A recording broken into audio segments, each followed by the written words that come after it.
Buenos días, hermanos. Una vez más, tengo el privilegio de poder dar a conocer la palabra de Dios, que es sabiduría de lo alto, y que nos da a entender la voluntad de Dios, sus propósitos, la redención en Cristo Jesús, nuestro Señor, y exaltar a Cristo por sobre todas las cosas. Él es digno de toda honra y toda gloria, porque a Él le fue dado todo honor y toda gloria y todo poder y toda potestad en el cielo y en la tierra. El tema de hoy es Jesús como profeta de Dios, el último gran profeta de Dios, el más grande. Dice Hebreos 1 que Dios, habiendo hablado muchas veces y de muchas maneras en otro tiempo, a los padres por los profetas, en estos postreros días nos ha hablado por el Hijo, a quien constituyó heredero de todo y por quien asimismo hizo el universo. Así que la última revelación de Dios, el Padre, a este mundo, a nosotros, es por medio de su Hijo, que plasmó su doctrina, sus palabras, por medio de los apóstoles, y un apóstol exclusivo para nosotros, los gentiles, que es San Pablo. Entonces voy a usar como base Deuteronomio, capítulo 18, el versículo 15, donde Dios promete la venida de un profeta. Dice así: profeta de en medio de ti, de tus hermanos, como yo, te levantará Jehová tu Dios. A él oiréis, conforme a todo lo que pediste a Jehová tu Dios en Horeb, el día de la asamblea, diciendo: no vuelva yo a oír la voz de Jehová mi Dios, ni vea yo más este gran fuego, para que no muera. Recuerden que Dios estaba dando los 10 mandamientos desde el monte Sinaí, y el pueblo estaba de lejos escuchando, atemorizado. Entonces mandaron a decirle a Moisés que por favor le dijera a Dios que callara, porque no podían soportar lo que oían y decían. Entonces a Dios le pareció bien y bueno, cayó en el 10º mandamiento. Y aquí están las repercusiones de eso. Dice Deuteronomio 18, 17, y Jehová me dijo: han hablado bien en lo que han dicho. Profetas les levantaré de en medio de sus hermanos como tú, y pondré mis palabras en su boca, y les hablará todo lo que yo le mandare. Mas a cualquiera que no oyere mis palabras, quiera hablar en mi nombre, yo le pediré cuenta. Es decir, Dios dijo: bueno, ya que no quieren oír mi voz, desecharon mi voz tronante desde el monte, cuando daba los mandamientos, desde ahora en adelante voy a hablar por medio de profetas. Y de entre estos profetas levantaré al más grande de todos, a mi Hijo, el Mesías. Él les declarará todo lo que yo pondré en su boca, y hay de aquel que no oyere este profeta. Es decir, este profeta nos va a conocer la voluntad de Dios, su doctrina, pero es de cuidado, no es liviano tomar a este profeta con liviandad, porque Dios pone en él todas sus palabras. Pero hay una corriente mesiánica incrédula que no cree que Jesús sea el Mesías. Entonces desacreditan todos los textos que nosotros llamamos mesiánicos, es decir, que hablan del Mesías, de Jesús, de Cristo. Y por ejemplo, de esa profecía de Deuteronomio 18, que Dios enviaría a un profeta, dicen que este profeta es Josué. Pero como veremos en este estudio, a partir de varios textos que voy a mencionar, demostrando que Jesús era considerado profeta, él mismo también se consideraba profeta, los judíos esperaban un profeta. Vamos a ver que este argumento de que el profeta prometido por Moisés es Josué se derrumba. Vamos a ver unos versículos en el capítulo 3 de Hechos, donde Pedro dice que el cumplimiento de el profeta que anunció Moisés es Jesucristo. Miren, Hechos 3, partiendo por el versículo 19, dice: así que arrepentidos y convertidos, para que sean borrados vuestros pecados, para que vengan de la presencia del Señor tiempos de refrigerio, y Él envía a Jesucristo, que os fue antes anunciado. Recuerden que Jesús mismo dijo que Moisés, la ley y los profetas hablaban de Él. Por lo tanto, el testimonio de Jesucristo está anunciado en el Antiguo Testamento. Ahí podemos encontrar a Jesús en diferentes libros y pasajes. Uno de ellos es Deuteronomio 18 y la promesa de este profeta. Entonces Pedro dice: aquí en desierto es necesario que el cielo reciba hasta los tiempos de la restauración de todas las cosas, de que habló Dios por boca de sus santos profetas, que han sido desde tiempos antiguos. Porque Moisés dijo a los padres: el Señor vuestro Dios os levantará profeta de entre vuestros hermanos como a mí, como a Moisés, ¿cierto? A él oiréis en todas las cosas que os hable. Y toda alma que no oiga a aquel profeta será desarraigada del pueblo. Y todos los profetas, desde Samuel en adelante, cuantos han hablado, también han anunciado estos días, es decir, los días del Mesías, los días de Cristo. Vosotros sois los hijos de los profetas y del pacto que Dios hizo con nuestros padres, diciendo a Abraham: en tu simiente serán benditas todas las familias de la tierra. A vosotros primeramente Dios, habiendo levantado a su Hijo, lo envió para que os bendijese a fin de que cada uno se convierte en su maldad. Entonces, según Pedro, el cumplimiento de la profecía del profeta que Dios enviaría como Moisés, es decir, como libertador, como israelita, como hebreo, porque dice de entre sus hermanos, es decir, no iba a ser de otra nación, sino que judío, hebreo. Y Jesús mismo dijo que la salvación vino de los judíos. Entonces este versículo de Deuteronomio, del profeta que Dios iba a enviar, en el cual iba a poner sus palabras, está hablando del Mesías. Este es un texto mesiánico. Y Pedro lo comprueba, lo demuestra, lo ratifica, diciendo que de él está hablando Moisés. Este profeta es Jesús de Nazaret. Entonces ahora veremos una serie de versículos en los cuales directa e indirectamente se trata al Señor de profeta. Partiendo con Mateo 13:57, que dice: y se escandalizaban de él, pero Jesús les dijo: no hay profeta sin honra, sino en su propia tierra y en su casa. El contexto de este versículo es que Jesús recorrió Israel, ¿cierto?, predicando, sanando, haciendo milagros, prodigios, y volvió a su tierra y les predicaba a ellos, les enseñaba en la sinagoga de ellos, de su tierra de Nazaret, de Galilea, de tal manera que se maravillaban y decían: ¿de dónde tiene esta sabiduría y estos milagros? ¿No es este el hijo del carpintero? ¿No se llama su madre María y sus hermanos Jacobo, José, Simón y Judas? ¿No están todas sus hermanas con nosotros? ¿De dónde pues tiene todas estas cosas? Y se escandalizaban de él. Tal como dice Isaías 53, despreciado y desechado entre los hombres. Se escandalizaban de Jesús. ¿De dónde sacó tanta sabiduría y estas cosas, y estos milagros? Entonces Jesús acuñó su famosa frase, que nadie es profeta en su propia tierra.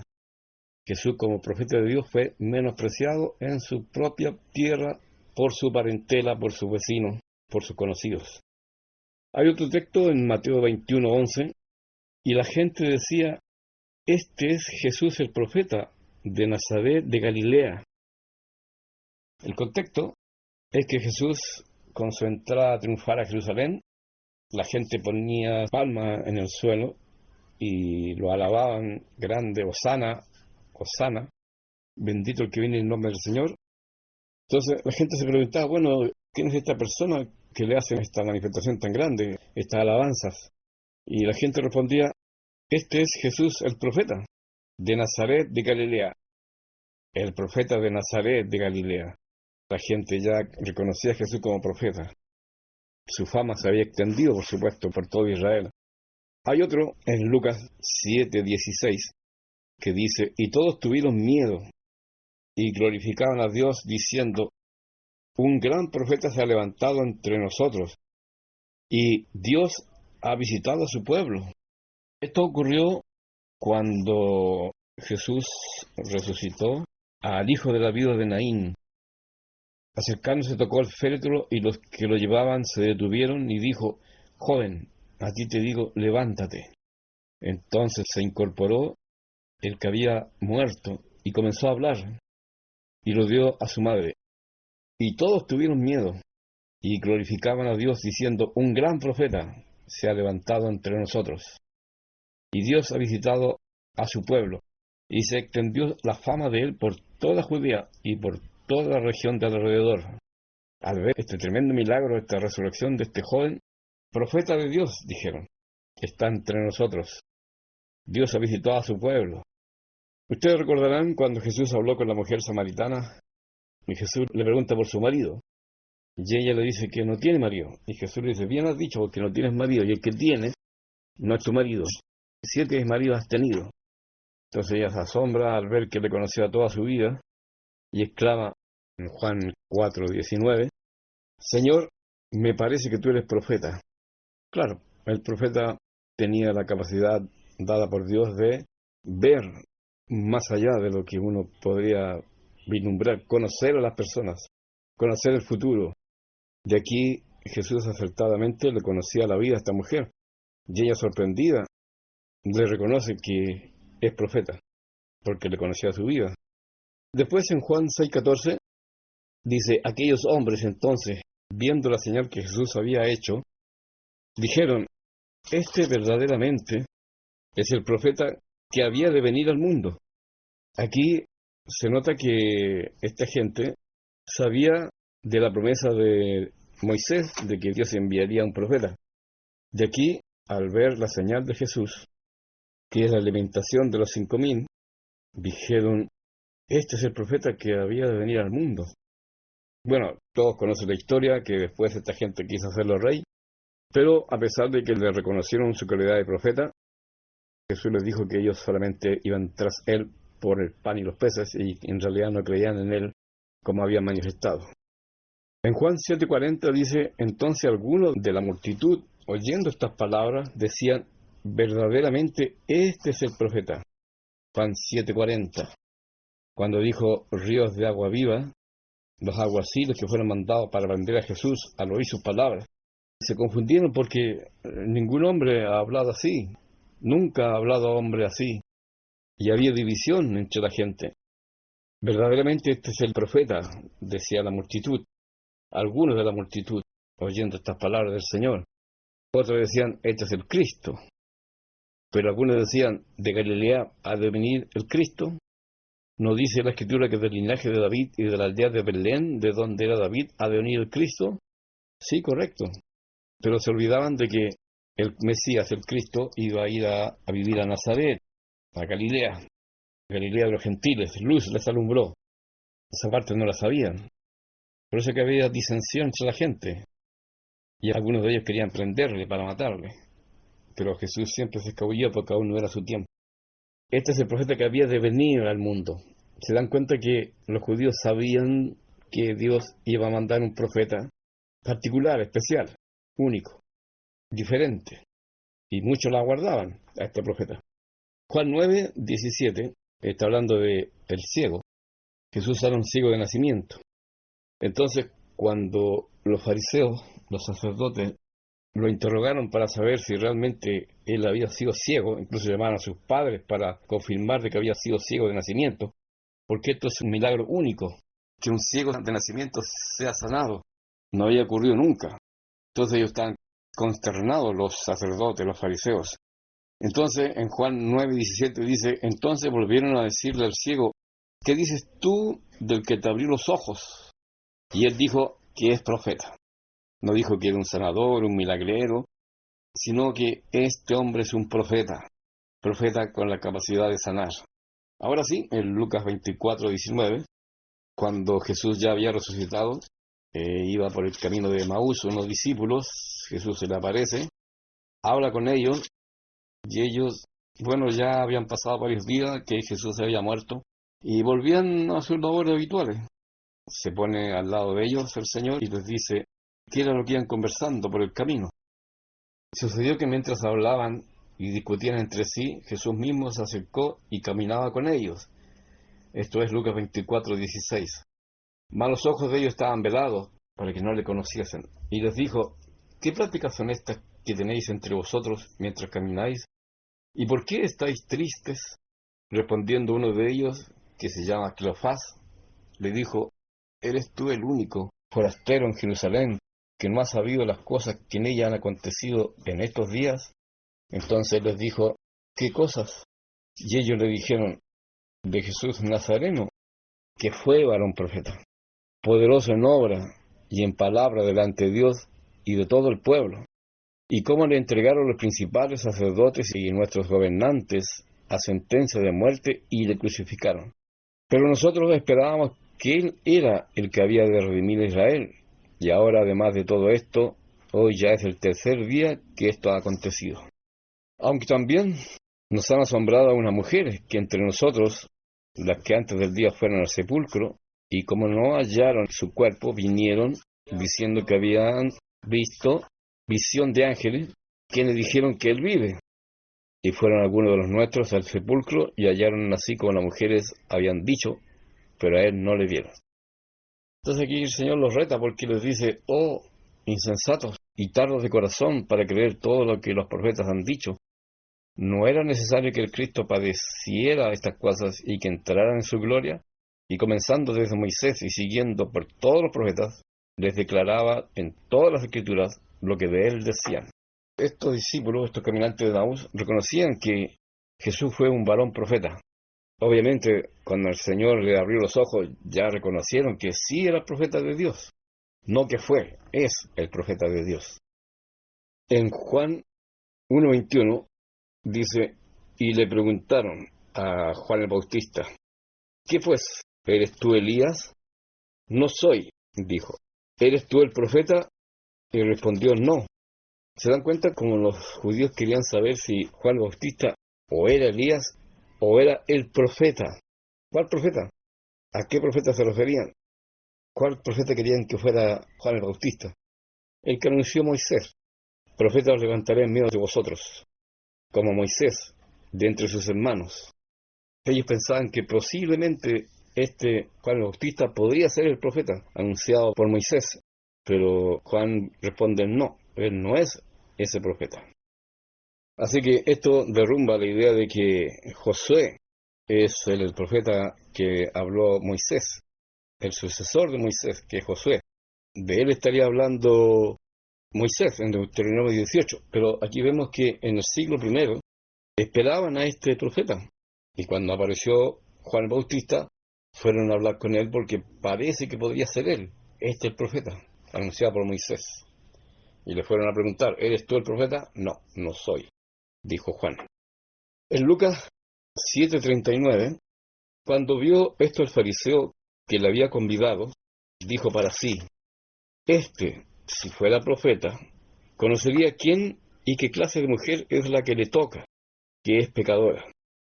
Aquí está hablando de Jesús cuando va al hogar de Simón el fariseo. Recuerden que una mujer entra y rompe un frasco de alabastro con perfume y lloraba y secaba sus lágrimas con sus cabellos. Entonces, este fariseo, viendo al Señor y la mujer a sus pies, pensó, si este fuera profeta, como dice la gente, sabría que esa mujer es pecadora, la que está a sus pies. Así que no es tan profeta como parece. Pero Jesús, conociendo su corazón, le dijo, Simón, una cosa tengo que decirte. Y él le dijo, di, maestro.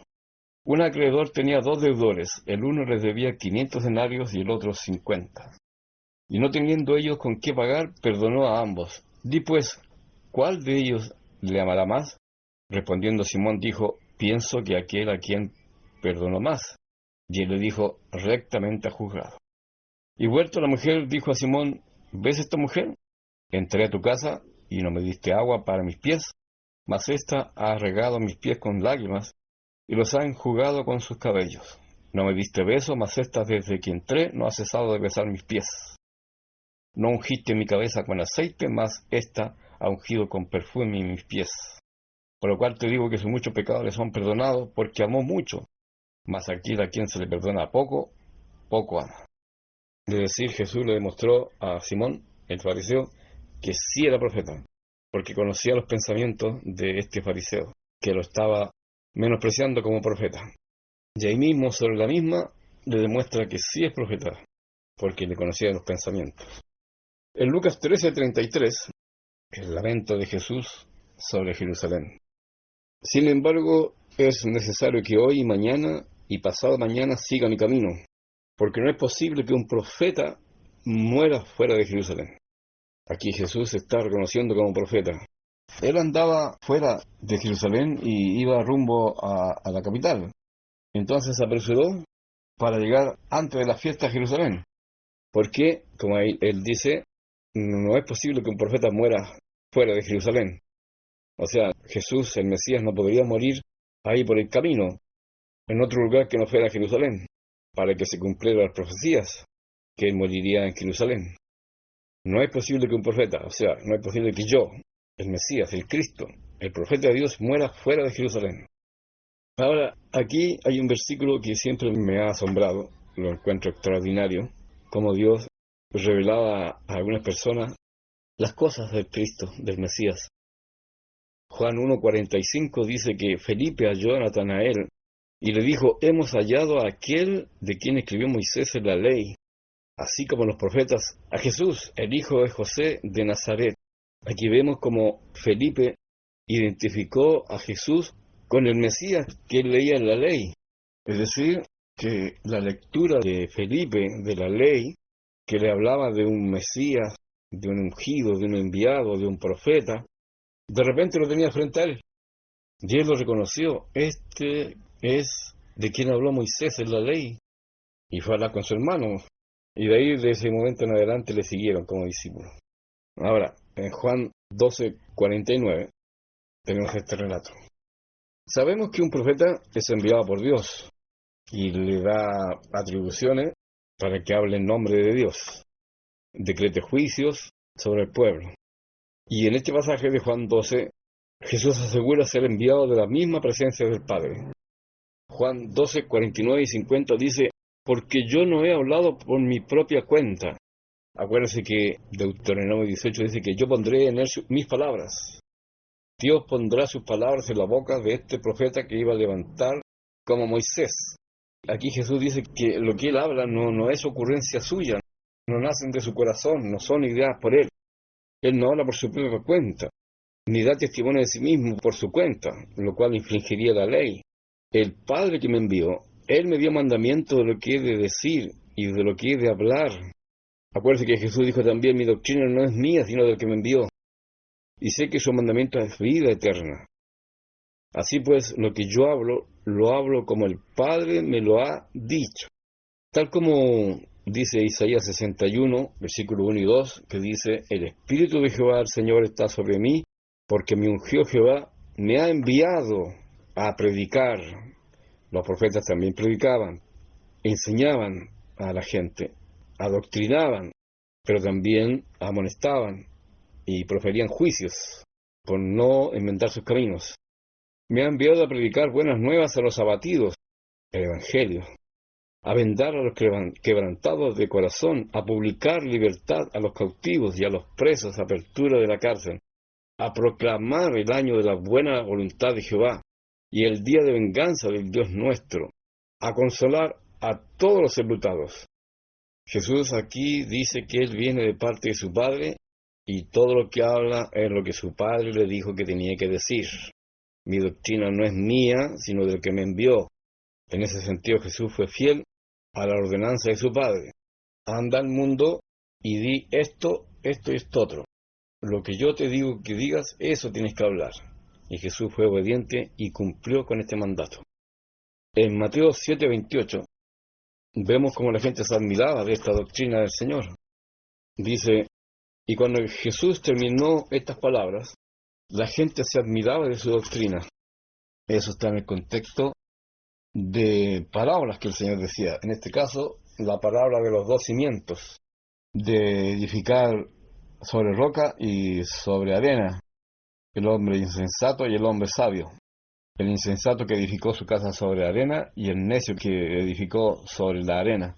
Entonces, cuando Jesús terminó estas palabras, la gente se admiraba de su doctrina, porque les enseñaba como quien tiene autoridad y no como los escribas.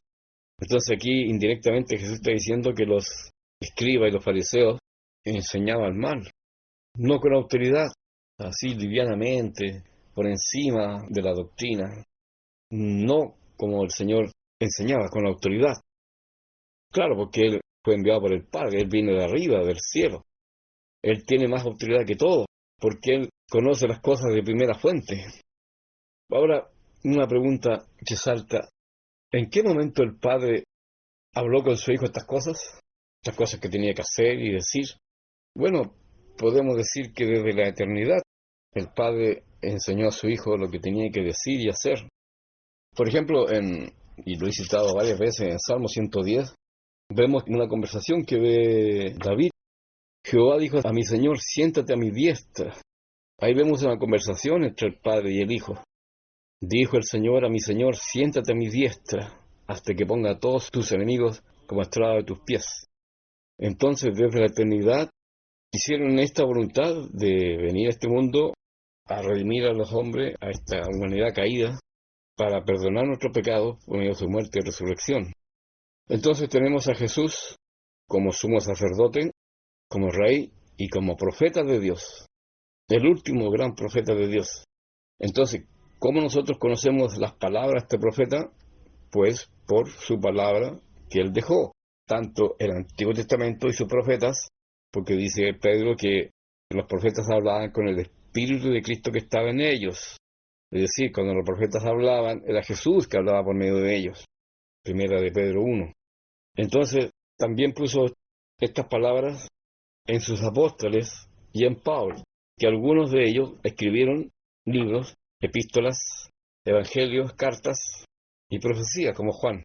Y esa palabra revelada es autoridad para nosotros, porque la dijo el Cristo, el enviado de Dios, en el que Dios puso sus palabras en su boca. Y se nos advierte que no debemos menospreciar estas palabras, sino se nos demandará. O como dice Pedro, será desarraigado del pueblo, será cortado. Porque las palabras del Señor son vida y vida eterna. Entonces, menospreciar estas palabras a este profeta de Dios es condenarse. Entonces, esta es la finalidad de este estudio, hermanos. Tener en suma consideración a nuestro Señor Jesucristo como profeta de Dios y que sus palabras son autoridad para nosotros y que no debemos despreciar. A ver, hermanos, eso yo lo tenía preparado para hoy. Muchas gracias por su atención. Le agradecemos infinitamente a nuestro hermano John por la exhortación de día domingo. Pastor, un comentario referente al estudio sobre nuestro Señor Jesucristo y su labor como profeta. Sí, realmente sobrecogedor conocer cada vez más la grandeza de nuestro Señor Jesucristo en detalle, que es mucho mejor todavía siguiendo texto a texto y que le haya dado este sentir al hermano de tocar este texto el día de hoy. Así que agradecido a Dios por eso. Y lo que podría participarles es que también en Mateo 11, verso 25, dice, en aquel tiempo Jesús dijo, te alabo Padre, Señor del cielo y de la tierra, en los días de su carne. No estaba predicando el Evangelio, iba de lugar en lugar. Y alabó a Dios por lo siguiente, dice, que hayas escondido estas cosas de los sabios, yo no me considero sabio, y de los entendidos, y las hayas revelado, ¿a quiénes? A los niños, o a los pequeñitos. Nosotros somos pequeñitos, hermano. No somos la gente más importante del mundo. Somos gente de condición, yo diría, baja, puede ser la escritura, ¿no? Pero la ha querido revelar en nuestros corazones. O sea, si yo puedo ver un factor común de todos ustedes, puedo ver que el Espíritu de Dios se ha manifestado por la fe en el Evangelio que cada uno de nosotros manifiesta por el Espíritu del Señor. Y esto fue porque a Dios le agradó, no porque nosotros lo quisimos. El verso 26, después de decir que se la ha revelado a los niños, dice, así Padre, pues así agradó a tus ojos. Dios quiso que nosotros, los pequeñitos, hermanos, pudiéramos entender estas cosas. Y se la quitó a los grandes, a los letrados, a los sabios según este mundo. Y se la reveló a los pequeñitos, nosotros, por su gracia, hermano, por medio de Jesucristo.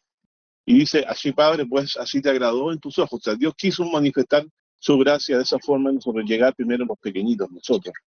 Dice, 27 dice, todas las cosas me son entregadas de mi Padre y nadie conoce al Hijo sino el Padre. Ni al Padre conoció alguno, sino el Hijo, y a quien el Hijo lo quisiere revelar. Es decir, Dios ha querido revelarse en nosotros con el Evangelio en nuestros corazones para que creamos en Él y tengamos vida eterna. Y de eso, hermanos, somos realmente bienaventurados porque todo el dinero y todas las cosas que pudiéramos tener de valor en este mundo no darían para poder pagar esta gracia que Dios nos ha concedido de revelar a su Hijo como Salvador en nuestros corazones para creer en Él y tener vida eterna. También en Efesios, comento cortito también, en Efesios 1, verso 15, por lo cual también yo, habiendo oído de vuestra fe en el Señor Jesús y amor para con todos los santos, dice Pablo, no ceso de dar gracias por vosotros, haciendo memoria de vosotros en mis oraciones. Que el Dios del Señor nuestro Jesucristo, el Padre de gloria, nuestro Padre celestial, os dé espíritu, miren lo que nos desea, os dé espíritu de sabiduría y de revelación para su conocimiento. ¿Conocimiento de qué? De su redención en Cristo Jesús, para que tengamos vida eterna y perdón de pecado en nombre de Cristo.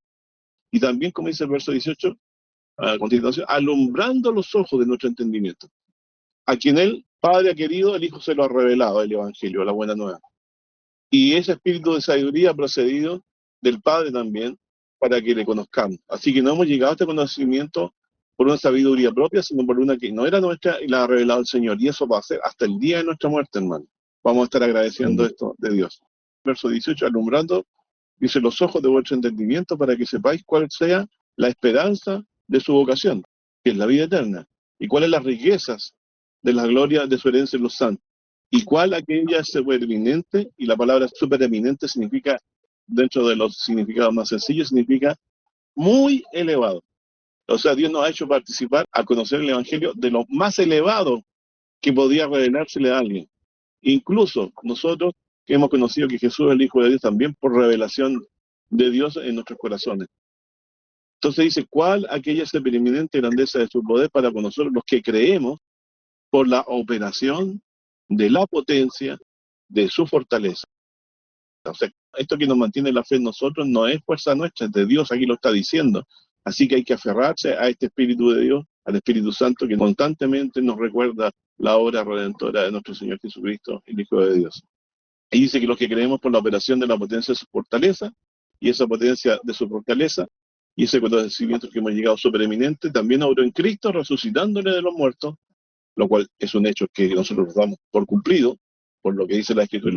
Así que estamos más ciertos aún de nuestra salvación, resucitándole de los muertos y colocándole a su diestra en los cielos. O sea, no solamente lo ha resucitado, lo ha tenido en vida al Señor Jesús, no solo lo ha elevado y nos ha dado este conocimiento supereminente de la salvación, sino que también lo ha sentado en la diestra de Dios para que nosotros veamos nuestra redención desde lejos y podamos darla por cierto, creyéndola, saludándola de lejos, como dice la Escritura, pero sabiendo que un día será para nosotros un gozo verdadero y real, porque podemos estar junto al Señor, Jesucristo y al Padre en su casa para siempre, cuando vengan las nubes del cielo y nos reúna en ese día santo suyo.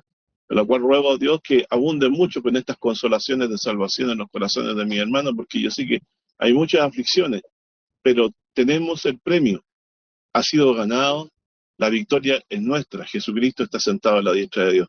Dios nos dé valor para seguir viviendo el resto de tiempo que nos queda, perseverando en esta fe y no permitiendo que el maligno la arrebate de nuestro corazón, porque es un don de Dios, y un don de Dios para vida eterna, que no se puede pagar con ningún tipo de bien humano, sino que se puede recibir agradecido en amor hacia Dios y viendo de que Él se ha puesto de nuestra parte al revelarnos a su Hijo. Dios no es nuestro enemigo, Él nos ama porque nos ha revelado a su propio Hijo como nuestro Salvador y le sentó a su diestra y le traerá el día final cuando vengan las nubes del cielo. Así que animémonos, hermanos, porque a pesar de que serán muchas las tribulaciones, el galardón de vida eterna por Cristo Jesús es sobremanera grande. Y no hay nada que se pueda comparar con eso, hermano, por ser considerado Hijo de Dios, heredero de vida eterna por causa de Jesucristo, el Hijo de Dios, en quien esperamos, el cual es motivo permanente y principal de nuestra alegría diaria en medio de tantas tribulaciones. Gracias, hermano, por mi comentario.